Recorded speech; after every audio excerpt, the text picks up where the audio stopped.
Is Gavin Newsom ignoring Californians? The outgoing governor is facing backlash after failing to fund the tough on crime Prop 36 in the state's budget.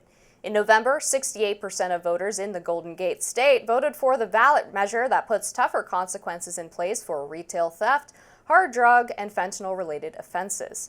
It also mandates treatment for nonviolent drug offenders. Skyrocketing retail robberies, smash and grabs, and open fentanyl dealing inspired the measure. Local news reported signs of improvement following its passage, but not a dime was spared for Prop 36.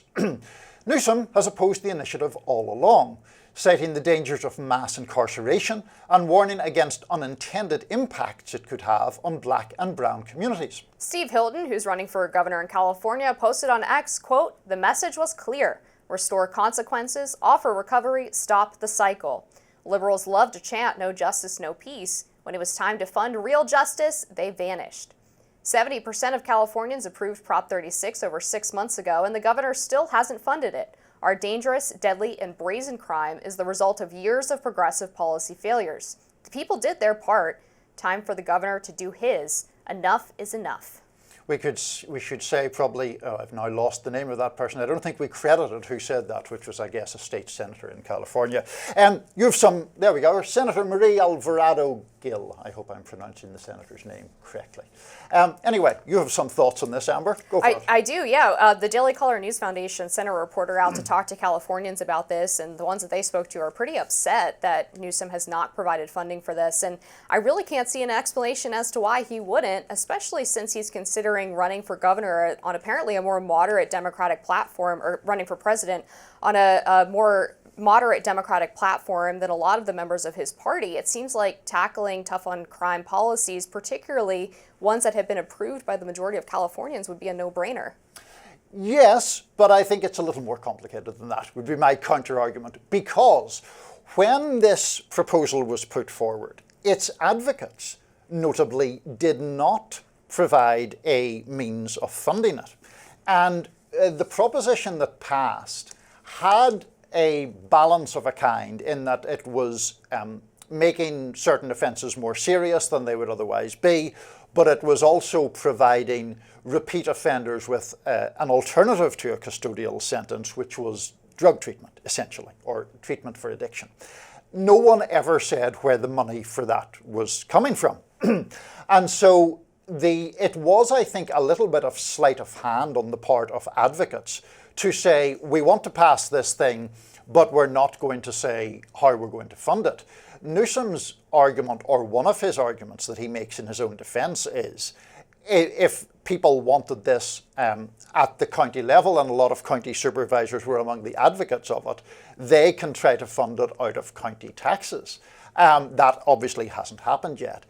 It is worth saying, just before we get into the rest of this, that this is a counter-reaction to a proposition that was passed more than a decade ago that had made the criminal justice system slightly more lenient. One of the reasons for that was that at the time California had a massive prison population, to the extent that it had been ordered by the Supreme Court to jail fewer people.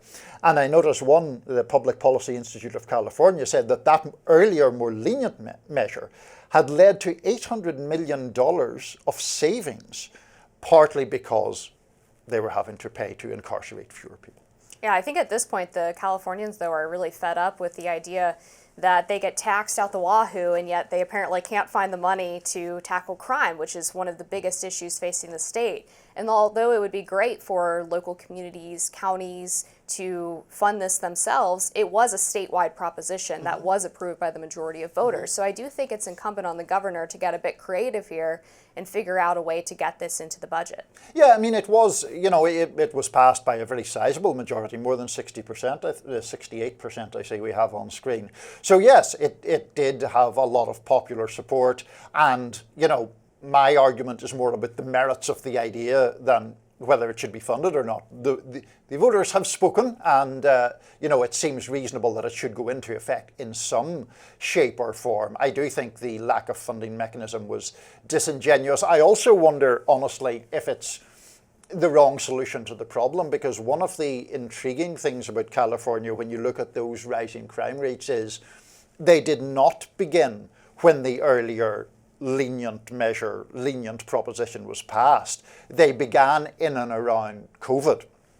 And of course, complicating that picture further, in and around when COVID was at its height was also when George Floyd protests were at their height, and there was lots of rhetoric about the police, which you and I have, I think, different views on, but was certainly a big societal factor. So what exactly caused that rise of crime is the question. Yeah, I would argue that COVID and the George Floyd protests exacerbated a trend that was already happening in California, certainly around the United States. But a lot of people during the COVID pandemic realized that the penalties for things like shoplifting, smash and grabs were really pretty low, and that they could repeatedly commit these same crimes, and as long as they were under a certain dollar amount of what they were taking from Target, they wouldn't be stopped by security guards, and if they did get caught by police later on, they would likely get out of jail and not have to serve any prison time.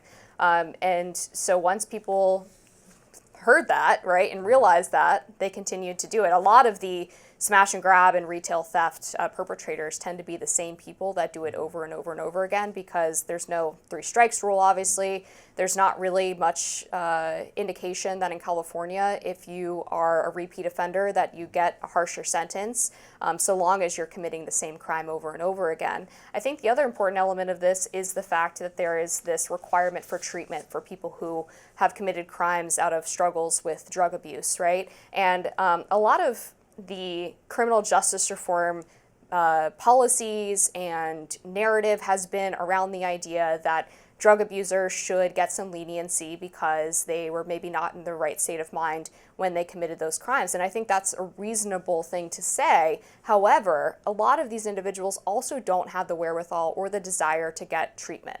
And in current policy in California, you can't force people to get treatment. One of the important mechanisms for doing that is by having a choice. You either go to prison or you go to a treatment center. If you remove the prison alternative, a lot of people just go back out on the street and continue to live in really desolate conditions. I think that is a fair point. I mean, if people are afflicted by addiction but also have no particular desire to have that addiction treated, then I think there is a genuine and interesting question about what the state should be empowered to do. If they are committing crimes while under the influence, then obviously the state should have much more power to take action. Up next, it's clear that some Democrats were not welcome at the party's Welcome Fest this week. Stay with us.